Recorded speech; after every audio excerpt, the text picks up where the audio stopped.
वडाचे झाड वटवृक्ष भारतीय संस्कृतीत अत्यंत पवित्र मानले जाते. त्याची पूजा करण्यामागे धार्मिक, वैज्ञानिक आणि आध्यात्मिक अशी अनेक कारणे आहेत. वडाच्या झाडाची पूजा का करावी? एक आयुष्य वाढ आणि आरोग्याचे प्रतीक. वटवृक्ष खूप वर्षे जगतो, कधी कधी शेकडो वर्षे. त्यामुळे तो दीर्घायुष्य आणि स्थैर्याचे प्रतीक मानला जातो. वट सावित्री व्रत याच कारणाने केले जाते. 2. वटवृक्षात देवतांचे वास. शास्त्रानुसार वटवृक्षात ब्रह्मा, विष्णू, महेश, शिव यांचा वास मानला आहे, म्हणून त्याच्या पूजा केल्याने सर्व देवांचे कृपाशीर्वाद मिळतात असे मानले जाते. 3. ऑक्सिजनचा मोठा स्रोत. वैज्ञानिक कारण. वडाचे झाड दिवसासोबत रात्रीही थोडा ऑक्सिजन सोडते असे मानले जाते. त्यामुळे वातावरण शुद्ध राहते आणि आरोग्य चांगले राहते. 4. नकारात्मक ऊर्जा दूर करते. वटवृक्षाचे खोड, पाने आणि मुळे यांना शक्तिपीठ मानले जाते. त्याच्या आसपास शांतता, सकारात्मक ऊर्जा आणि मन शांती मिळते. 5. विवाह आणि कुटुंब सुखासाठी. स्त्रिया वडाची पूजा करतात कारण ते पतीचे दीर्घायुष्य आणि कुटुंबातील स्थैर्य देतो असे मानले जाते. 6. पापक्षालन आणि पुण्यप्राप्ती. शास्त्रात म्हटले आहे की वटवृक्ष प्रदक्षिणा केल्याने पाप नष्ट होतात आणि पुण्य वाढते. वडाची पूजा कशी करावी? संक्षिप्त मार्गदर्शन. 1. सकाळी स्नान करून स्वच्छ कपडे घालावेत. 2. वटवृक्षाला पाणी घालावे. 3. हळद, कुंकू, फुले वाहावीत. 4. दोराक मौली झाडाभोवती प्रदक्षिणा घालत बांधावा. 5. ओम नमः शिवाय किंवा वटवृक्ष नाम जप करावा. थोडक्यात, वडाची पूजा केल्याने आरोग्य, आयुष्य, कुटुंब सुख, आध्यात्मिक शांतता आणि पर्यावरण संरक्षण ही सर्व फायदे मिळतात. सखोल, धार्मिक अधिक वैज्ञानिक अधिक आध्यात्मिक अशा सर्व बाजूंनी. वडाच्या झाडाची पूजा. सविस्तर माहिती. भाग 2. 7. वडवृक्षाचा आशीर्वाद. त्रिदेव सारखा. वडाचे झाड 3 मुख्य भागांनी बनलेले असते. मूळ ब्रह्मा, खोड विष्णू, फांद्या पानं महेश शिव. त्यामुळे या झाडाची पूजा म्हणजे त्रिदेवांची पूजा. 8. वटवृक्ष छाया आणि संरक्षण देतो. पूर्वीच्या काळी प्रवासी, साधू, तपस्वी वडाच्या झाडाखाली बसून तप करत. कारण वटवृक्ष खूप मोठी सावली देतो, तापमान नियंत्रित ठेवतो, मन शांत ठेवतो, त्यामुळे याला संरक्षणाचे वृक्ष म्हणतात. 9. वडाचे झाड जीवनचक्राचा प्रतीक. वडाचे झाड वरून खाली मुळे सोडते. या झाडाला जमीन गाठण्यासाठी कितीही वेळ लागला तरी ते थांबत नाही. त्यामुळे वटवृक्ष सातत्य, धैर्य आणि कर्म न सोडणे याचे प्रतीक आहे. 10. वटवृक्षाला पिपळाप्रमाणे प्राणशक्ती जास्त असते. वट आणि पिपळ दोन्ही झाडांना वायुशुद्धीकरणाची सर्वाधिक क्षमता आहे.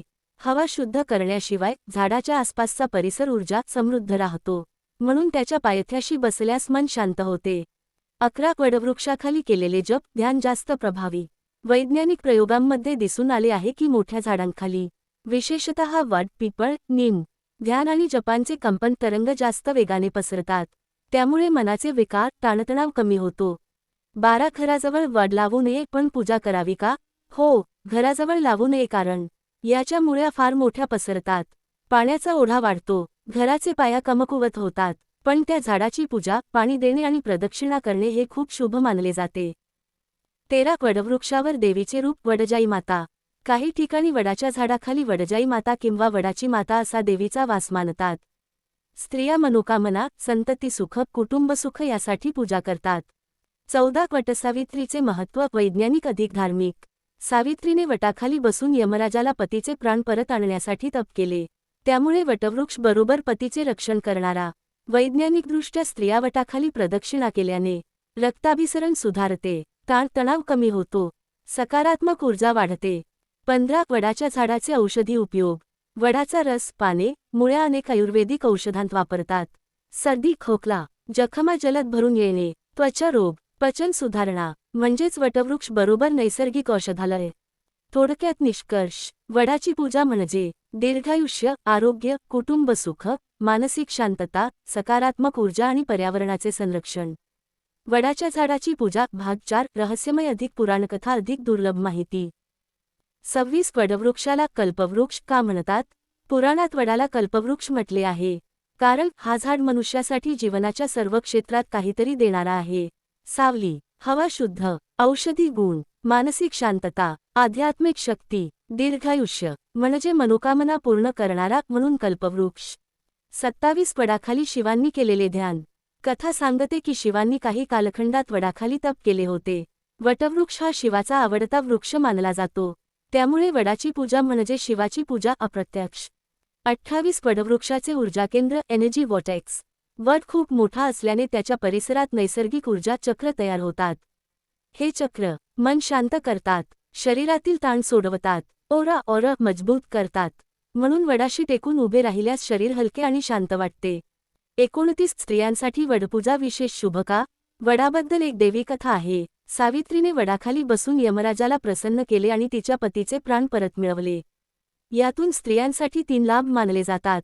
पतीचे आरोग्य, दीर्घायुष्य, कुटुंबातील स्थिरता. तात्विक अर्थ: झाडाभोवती प्रदक्षिणा बरोबर मन एकाग्र, संकल्प अधिक श्रद्धा बरोबर सकारात्मक परिणाम. 30 वडाचे पान तोडू नये. धार्मिक कारण नव्हे तर वैज्ञानिक कारण. लोक म्हणतात वडाचे पान तोडू नये, कारण वडाचे पान तुटले की झाडातून दुग्धरस बाहेर येतो. हा रस जखमांसारखा असतो, यामुळे झाडाला वेदना होतात असे मानले जाते. या जखमेने कीटक लागतात, त्यामुळे झाडाचे पान फांदी न तोडणे बरोबर झाडाचे संरक्षण. 31 वडवृक्षावर देवतांचा वास. पण कधी? शास्त्र म्हणते की सूर्योदय ते सूर्यास्त या वेळेत देवतांचा वास असतो. संध्याकाळीनंतर झाड शांत अवस्थेत असते, त्यामुळे पूजा सकाळी करावी. 32 वडाखाली सावली का थंड असते? वैज्ञानिक तथ्य: वटवृक्षाच्या पानांमध्ये मोठ्या प्रमाणात पाणीघटक मॉइश्चर असतो. मोठे छत्रीसारखे पान सूर्यकिरणे अडवतात, त्यामुळे तापमान 4 ते 6 अंश सेल्सिअसनी कमी होते. म्हणून वडाखाली बसल्यावर थंडावा जाणवतो. 33 वडाखाली ध्यान केल्यास अवचेतन मन शांत होते. वडाची ऊर्जा वारक व्हायब्रेशन्स खूप मजबूत असतात. त्या मनातील भीती, राग, ताण, नकारात्मक विचार हळूहळू काढून टाकतात. त्यामुळे वडाखाली ध्यान हे सर्वात प्रभावी मानले जाते. 34 वडाच्या झाडाशी स्पर्श केल्याने शरीरातील स्टॅटिक ऊर्जा कमी होते. मोठ्या झाडांच्या खोडात नैसर्गिक ग्राउंडिंग पॉवर असते. स्पर्श केल्याने शरीरातील स्टॅटिक करंट कमी होतो, मन स्थिर होते, हृदयगती नियंत्रित होते. म्हणून झाडाला हलकेच स्पर्श करून नमः म्हणतात. 35 वटवृक्षाखाली अग्नी दिवा कमी ठेवतात. कारण अग्नीत दीप लावू शकतो, पण मोठा अग्नी ठेवत नाहीत. कारण पानातील मॉइश्चर, झाडाची मोठी सावली, हवेचा कमी प्रवाह. मोठा अग्नी धूर जमा करून झाडाला त्रास देऊ शकतो, त्यामुळे फक्त छोटा दीप किंवा धूप पुरेसा आहे. वडाच्या झाडाची पूजा. भाग 4 पुढील विस्तार. 36 वडवृक्षाला चैतन्य वृक्ष का म्हटले जाते? भारतीय तत्त्वज्ञानात काही झाडांना चैतन्ययुक्त मानले जाते. वड हा त्यात सर्वात श्रेष्ठ, कारण त्याचे जीवनशक्तिमान खूप जास्त. मुळांच्या जाळ्यामुळे पृथ्वीची ऊर्जा अधिक प्रमाणात शोषून ठेवतो, त्या ऊर्जा परत वातावरणात सोडतो. त्यामुळे वडाला स्पर्श केल्यावर शरीर हलके आणि शांत वाटते.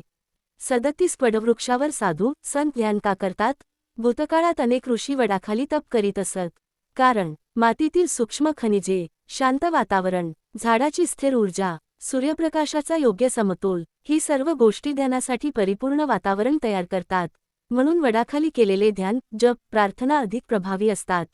38 वडवृक्षाच्या खोडात ऊर्जेची रेखा एनर्जी लाईन्स असते. वटवृक्षाच्या खोडात हव्या नकळत नैसर्गिक रेषा असतात. या रेषांमधून ऊर्जा वर खाली वाहते. ही ऊर्जा मेंदूतील विचारशक्ती वाढवते, नकारात्मकता दूर करते, मनात स्थिरता आणते. म्हणून वडाच्या खोडाला टेकून बसणे अत्यंत फायदेशीर मानले जाते. 39 वटवृक्ष आणि चंद्र. चंद्र हा मनाचा कारक ग्रह आहे. वडाचे झाड जलतत्व जास्त असल्याने चंद्राशी त्याचे सूक्ष्म नाते आहे. वडाखाली बसल्यावर चंद्रप्रभावामुळे मन शांत होते, चिंता कमी होते. 40 वडाच्या झाडाभोवती प्रदक्षिणा का करतात? प्रदक्षिणा म्हणजे ऊर्जा सर्कलमध्ये फिरणे. वडाभोवतीच्या ऊर्जा आपणाला स्पर्श करत राहते. परिणाम: मन स्थिर, विचारशक्ती वाढते, नकारात्मकता कमी, शरीराची ऊर्जा समतोल राहते. प्रदक्षिणा बरोबर स्व ऊर्जा शुद्धीकरण. 41 वडवृक्षाशी बोलल्यास इच्छा पूर्ण होते का? हो, अनेक लोक वडाला प्रार्थना सांगतात. हे प्रत्यक्षात अंधश्रद्धा नाही, वैज्ञानिक कारण. आपण प्रार्थना व्यक्त केली की मनातील भार कमी होतो. झाडाची शांत ऊर्जा मनाला बळ देते, आत्मविश्वास वाढतो, नकारात्मक विचार कमी होतात. जेव्हा मन सकारात्मक होते तेव्हा इच्छा पूर्ण होण्यासाठी प्रयत्नही नैसर्गिकरित्या वाढतात. 42 वटवृक्ष आणि पितृदोष. काही परंपरांमध्ये वडवृक्षापाशी पितृस्मरण केले जाते. कारण वड बरोबर वंशवृद्धी, वाढ, स्थैर्य आणि स्मृतीचे प्रतीक. ऊर्जा केंद्र. वडाखाली दिया लावून पितृस्मरण केल्याने मानसिक शांती मिळते. 43 वडाच्या झाडाजवळ वाऱ्याचे वेगळे आवाज का होतात? वडाच्या मोठ्या जाळीदार रचनेमुळे वारा जाताना फिल्टर आवाज तयार होतो. हा वारा मनाला शांत करणारा, ध्यानासाठी उपयुक्त, तणाव कमी करणारा. लोक म्हणतात हा देवतांचा श्वास, पण हे वैज्ञानिक दृष्टिकोनातून साऊंड रेजोनन्स आहे. 44 वडाच्या खाली बसल्यावर वेळ हळू जात असल्यासारखा का वाटतो? हे अत्यंत रोचक कारण आहे. वडाची सावली प्रकाश कमी करते. शांत आवाज वातावरण स्थिर बनवतो. मनातील विचारगती मंदावते. शरीर रिलॅक्स होतो. त्यामुळे वेळ मंदावल्यासारखे वाटते. ही एक मानसिक शांततेची अवस्था आहे. भाग 4 सारांश. या विस्तारात आपण पाहिले की वडाच्या झाडाशी संबंधित ऊर्जाशास्त्र, मानसिक प्रभाव, चंद्र प्रभाव, ध्यानशक्ती, आवाजशास्त्र आणि भावनिक उपचार या सर्व गोष्टी वटवृक्षाला अत्यंत पवित्र बनवतात.